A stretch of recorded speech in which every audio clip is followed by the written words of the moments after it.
ഈ കഥയിലെ കഥയും കഥാപാത്രങ്ങളും തികച്ചും സാങ്കല്പികം മാത്രം.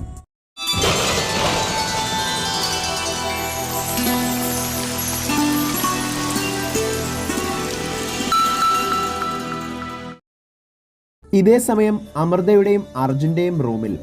അമൃതേ, ഞാനൊരു കാര്യം പറഞ്ഞാൽ താൻ കേൾക്കുവോ? എന്താ ഏട്ടാ? അത് നമ്മുടെ വിവാഹം കഴിഞ്ഞ് 10 വർഷങ്ങൾ പിന്നിടുന്നു. താൻ ഇത്രയും നാളും മോഡേൺ ഡ്രസ്സൊന്നും ധരിച്ച് ഞാൻ കണ്ടിട്ടില്ല. ഇനി താൻ അതുപോലുള്ള ഡ്രസ്സൊക്കെ ധരിക്കണം. അതിൽ തന്നെ കാണാൻ നല്ല അഴകായിരിക്കും. ഇപ്പോൾ 2024 ഇനിയും ഒരു ചേഞ്ചൊക്കെ വേണ്ടേ? നല്ല കാര്യമായി പോയി. മുത്തശ്ശി ഇതൊന്നും കേൾക്കണ്ടാട്ടോ. എനിക്കും ആഗ്രഹമൊന്നും ഇല്ലാത്തോണ്ടല്ല ഏട്ടാ. എന്നാലും ഞാൻ നോക്കാം. എൻ്റെ ഏട്ടൻ്റെ ആഗ്രഹമല്ലേ. ഞാൻ അമ്മയോടൊന്ന് സംസാരിക്കട്ടെ. ശരി. മായാവതി അതേസമയം സ്റ്റോർ റൂമിനകത്ത് കടന്ന് അവിടെ പൂട്ടിയിട്ടിരിക്കുന്ന വാതിൽ പൊളിച്ചു. മായാവതിയുടെ കണ്ണുകൾ മഞ്ഞളിച്ചു.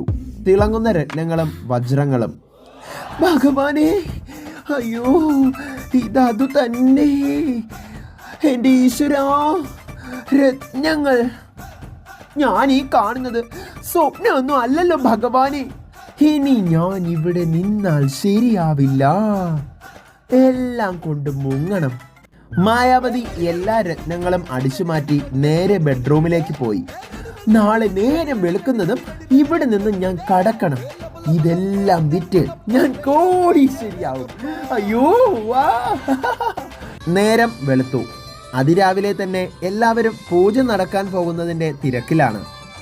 ഊർമിളയ്ക്ക് ചായയുമായി അമൃത ബാൽക്കണിയിലേക്ക് പോയി ചായ കൊടുത്തു. അമൃത, നീ മായാവതിയെ എന്ത് ചെയ്യാനാ പോകുന്നത്? അതൊക്കെ ഉണ്ടമ്മേ. ഞാൻ ഊർമിളാദേവിയുടെ മരുമകളല്ലേ. കുറച്ചൊക്കെ ആ ബുദ്ധി എനിക്കും കിട്ടിയിട്ടുണ്ടെന്ന് ഇന്ന് അമ്മയ്ക്ക് മനസ്സിലാവും. നോക്കിക്കോ. അമ്മേ, എനിക്കൊരു കാര്യം അമ്മയോട് ചോദിക്കാനുണ്ടായിരുന്നു. എന്താ മോളെ? അത് അമ്മേ, ഞാൻ ചോദിക്കാൻ പോകുന്നത് കടന്ന കൈയാണോ എന്നൊന്നും എനിക്കറിയില്ല. പക്ഷേ എന്നാലും ഞാൻ ചോദിക്കുക.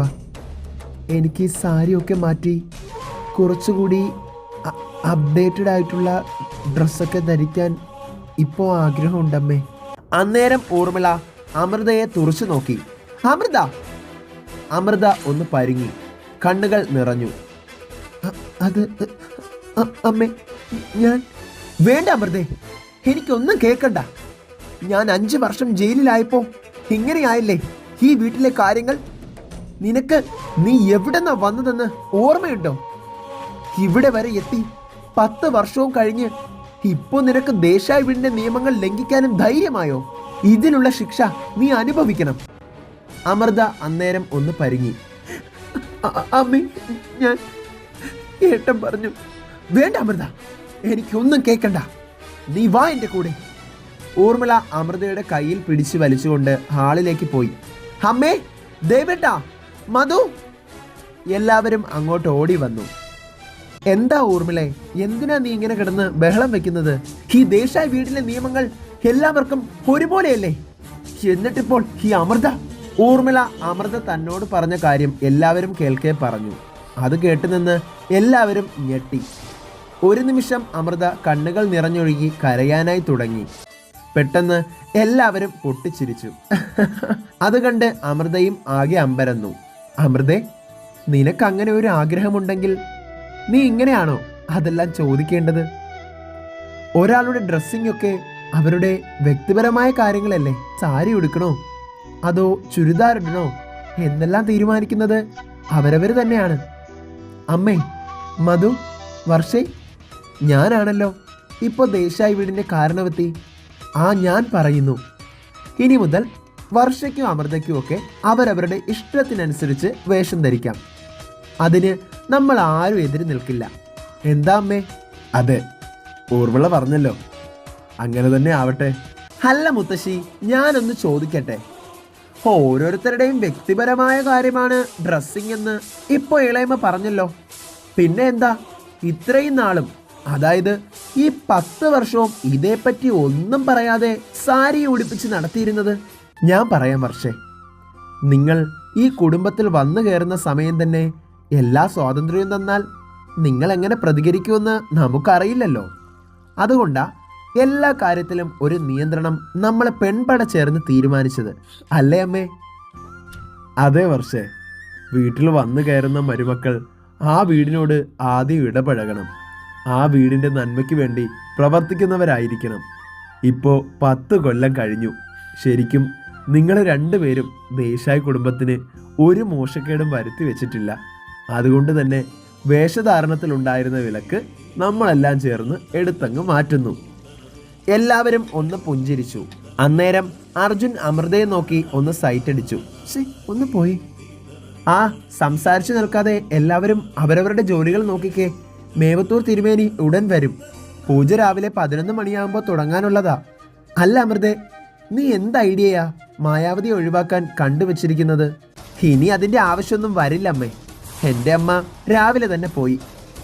എന്നോട് പറഞ്ഞിട്ടാ പോയത്. ഞാനിവിടെ വന്നത് ആർക്കും ഇഷ്ടമായില്ലെന്ന് എനിക്കറിയാം. അതുകൊണ്ട് ഇവിടെ നിൽക്കില്ലെന്നും പറഞ്ഞാ എൻ്റെ അമ്മ പോയത്. അന്നേരം ഊർമിള ഒന്ന് ചിന്തിച്ച ശേഷം പറഞ്ഞു, മായാവതി അങ്ങനെ യുദ്ധം തുടങ്ങുന്നതിന് മുൻപ് തോൽക്കുന്നയാളല്ലല്ലോ. പിന്നെ ഇത് എന്തു പറ്റി? എന്തോ കാര്യമുണ്ട്. മായാവതി ഇവിടെ നിന്ന് പോയിട്ടുണ്ടെങ്കിൽ മായാവതി വന്നതിൻ്റെ ലക്ഷ്യവും കഴിഞ്ഞിട്ടുണ്ടാവും. അതാ സത്യം. അന്നേരം എല്ലാവരും ചിരിച്ചു.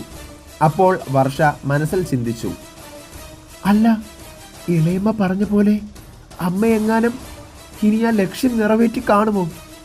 അമ്മ വന്നത് ആ രത്നങ്ങൾ അടിച്ചു മാറ്റാനാ. അപ്പോൾ അമ്മ അത് അടിച്ചു മാറ്റി കാണുമോ? എൻ്റെ ആ അമ്മ മായാവതി, നിങ്ങൾ പണി പറ്റിച്ചോ ഇനി? ഈശ്വരാ, ഞാൻ ദേ വരുന്നേ. വർഷ ഇത്രയും പറഞ്ഞ് നേരെ റൂമിലേക്ക് പോയി ഫോൺ എടുത്തു. മായാവതിയെ വിളിച്ചു. Hello, Mayawati here. ആരാ ഇത്? അമ്മ ഇവിടുന്ന് വല്ലതും അടിച്ചുകൊണ്ടാണോ പോയത്?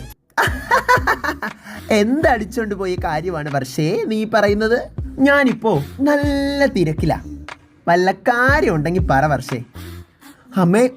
അമ്മ ഇവിടുന്ന് ആ സ്റ്റോർ റൂം കുത്തി തുറന്ന് രത്നങ്ങൾ വല്ലതും അടിച്ചോണ്ട് പോയോ? അതാ എൻ്റെ ചോദ്യം.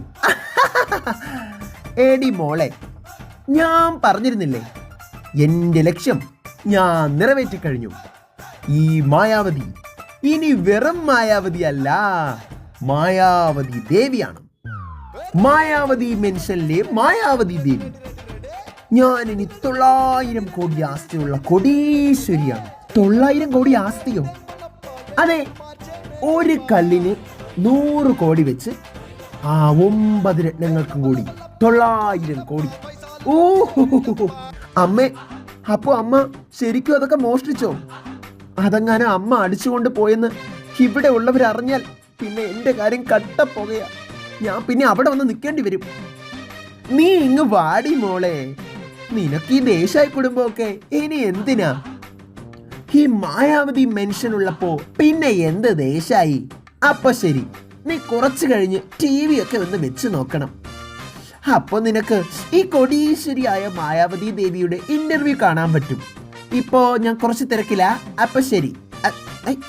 മായാവതി ഫോൺ കട്ട് ചെയ്തതും വർഷയ്ക്ക് പെട്ടെന്ന് തല കറങ്ങും പോലെ തോന്നി. ഈശ്വര, എനിക്കെന്തോ തലയ്ക്ക് വല്ലാത്ത വേദന, ഛർദിക്കാനും വരുന്നു. വർഷ നേരെ ഛർദിക്കാനായി വാഷ്റൂമിലേക്ക് ഓടിക്കയറി.